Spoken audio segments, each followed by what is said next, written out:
Hi friends, it's Deanna Williston from Our Blooming Catholic Life, and I'm coming to you today in the high heat summer. It's middle of July, it's super hot, all kinds of crazy heat warnings out here, and I was watering the plants the other day to save them, mainly the hostas. I was giving them some water. The deer have been eating them, which is a hint to how hot it is. The deer are coming up and eating the hostas like they're little popsicles or something. And so I was trying to water them so the plants have a chance to grow back.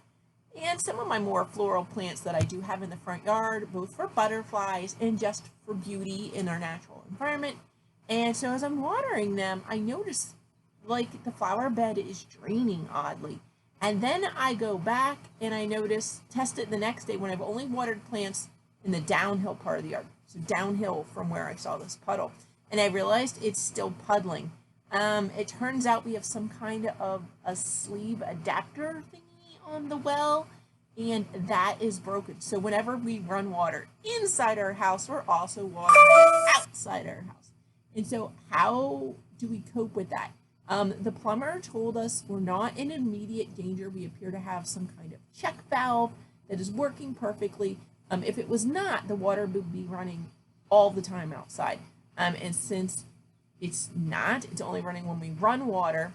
Number one, we bought some time to get the workers in so it's not an emergency situation, so that cuts down on the cost. Unfortunately, it is the high heat of summer, and of course the well is in a solid pack of clay. So digging a 4-foot deep hole by 4-foot diameter, like 4-foot diameter in space hole, is not doable for us personally. We're hoping that they can come out and they have some kind of small machine. So it is going to be more expensive. So we're trying to be careful as well. We don't want to use all our well water. We're in the heat of summer, but we need to take care of the plants. And we've got the back garden. Remember, we planted a back garden on our back patio. During this COVID crisis, we increased what we grow because should we get sick, someone may still be able to stumble out and get some fresh veggies for our rabbits, as well as there is a rabbit pandemic on in the Southwest, and that's where a lot of rabbit greens come from in our country, and so we can't use greens from the Southwest right now. So we were growing our own and using our local farm store, which we know harvests only local greens, and so we've got to keep that garden going as well.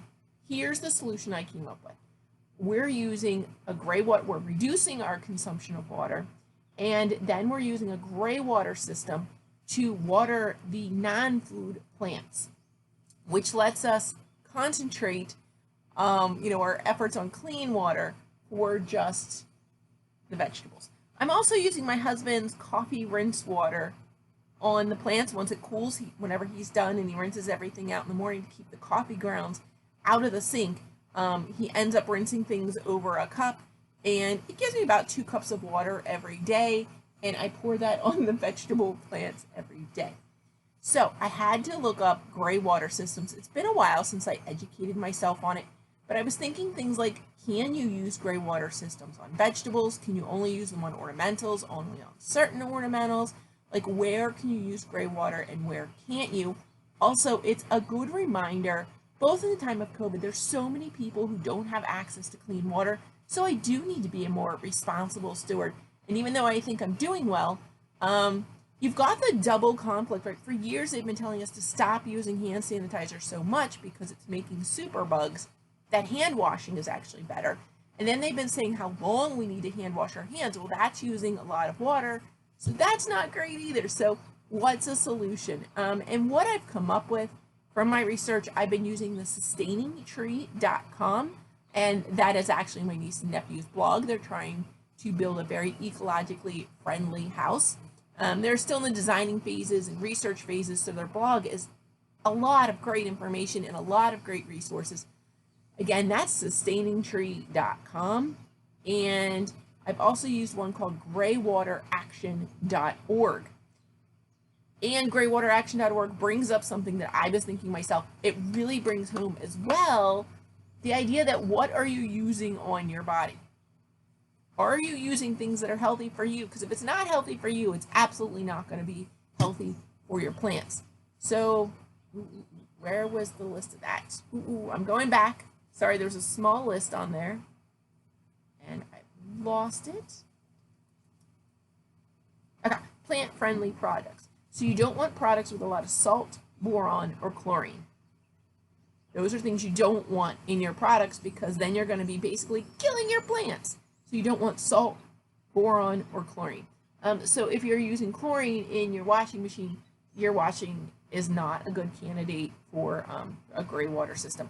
I'm using a very simple gray water system. I'll be honest, I'm putting giant bowls in my sink basin, and then I empty them into a pitcher, and then it goes out. So there is food waste, but because it's not just food waste, you're going to get some grease and some different things.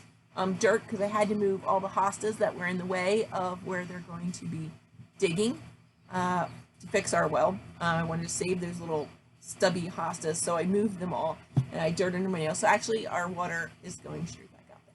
Anyway, so things it tells you.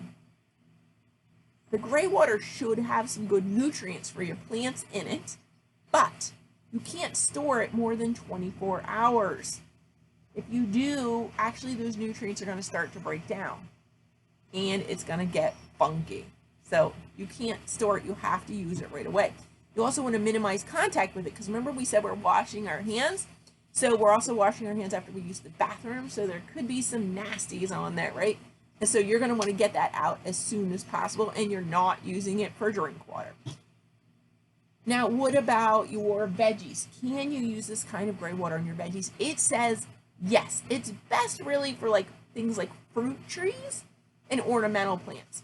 But you can use it for veggies and edibles as long as it's going like on the root system. Well, I'll say the root system, but caveat. It's not going on the part that you're going to eat. So you can't pour it on a carrot. Ew. But if you have like a tomato plant, you can pour it on the roots of that. So you have to think about what part of the plant you're eating, and is this water going to touch that part? So you also can't like spray it on your tomato plants, right? Because then it would spray your tomatoes, and that's kind of gross. But it can go on the roots, which are going to get filtered in the dirt, and the roots are going to pick it up. You know, all good. Let's see. Keep your system as simple as possible. I mean, that's no brainer. Oh, I like the other one. Match the amount of gray water with your plant's needs. Don't drown your plants. That's not good either. And again, this is graywateraction.org. And then it actually lists some great ideas, like when would you use a drum to collect it? When would you use the irrigation system? Like, what is the best system to use? And it's like the shower. What's the best one from the shower? What's the best one from the sinks? What are the best ways to do it? So that's very practical. I mean, mine's so simple. I'm literally using a bowl in a sink. Very low tech. And if you have the time, there's nothing wrong with that, because that's definitely simple. I mean, you remember our grandparents all used the pitcher and bowl system for washing, and we actually had a cabin. We used to go to vacation, and that used to be how you would wash up. You'd wash up in that basin, right? Then you can dump that into your gray water system. Have another basin. Probably start with one basin first. Do your face, maybe wash your hair with what's left from that, and then you'd have another basin full probably for your body. So yeah, so that's very simple, because we're really trying to reduce the amount of water we're using. Again, it's the high heat of summer, and we're kind of in a water crisis. We don't want to drain our well because we're using twice as much water, because whatever amount of we're using outside or inside, we're using outside accidentally. So I guess that's about it. If anybody else has other ideas, please put them down in the comments below. I know Shelby and William also had an idea about how to hook up a special garden to their gray water system. And again, this is gray water. This is not black water. This is not toilet water at all. That's a separate system. Shelby and William talk about that more on their blog at thesustainingtree.com. They totally didn't think about Aunt Nana when they named that, and it would be hard for her to say. But check out their blog. They have so many great ideas. Even if you're not building like a net zero home, they still have a lot of great ideas that you may be able to implement in your home. God bless, friends. Bye.